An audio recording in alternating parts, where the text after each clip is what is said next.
Моето беше кратко, роковите и динамиките на собранието овие денови не газат. Иницијативата останува отворена и сите нови организации кои што ќе се придружат ќе бидат објавени. Значи денеска зборувам во името на овие организации подпишани под ова барање кое што сега ќе го доставиме до председателот на собранието и до групата пратеници кои што се предлагачи на предлог измените на кривичниот законник.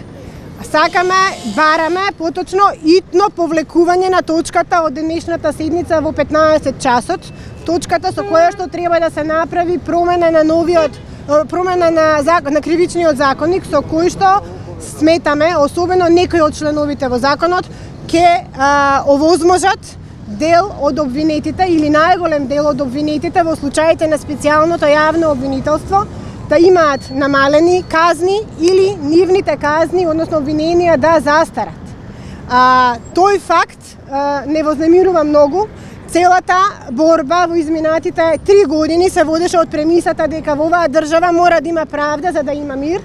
Очигледно ни се повторува она што го имавме и со претходната власт и граѓанските организации се многу огорчени од овој чин на политички преговори и манипулации во заден час пред истокот на старата година да се прават вакви измени. Сметаме дека е неприфатливо кривичниот законник да се менува по скратена постапка и сметаме дека е неприфатливо да се прават било какви промени на овој и на други закони со кои што ќе се оневозможи правдата и со кои што принципот на неказнивост и амнестирање заради криминал и корупција ќе продолжи понатаму.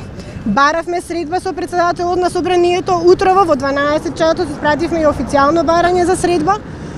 Ни беше одговорено дека заради набиената агенда на собранието нема да бидат во можност да излезат во пресет на нашето барање и да се состанат со нас денеска, па така ова барање за итно повлекување на точката од дневен ред ќе го доставиме сега преку архивата на собранието. Баравте ли средба со некои од пратеничките групи на власта, бидејќи законот е на предлог на група пратеници од власт? Значи истото ова барање ќе оди до секој од пратениците кои што се во групата пратеници предлагачи на предлог измените на законот. Со нив директна средба не побаравме, баравме средба преку председателот собранието можеше да ни предложи да се сретнеме со групата предлагачи, не се случи тоа. Што ако не се прифати барањето? Бидејќи најавите се дека веќе попладнево ќе се гласа. Доколку не се прифати барањето, граѓанските организации остануваат будно да следат ситуацијата и ќе бидат информирани сите наши следни чекори и потези. Се очекува протести? Ако не се прифати? Можно е да повикаме и на протести.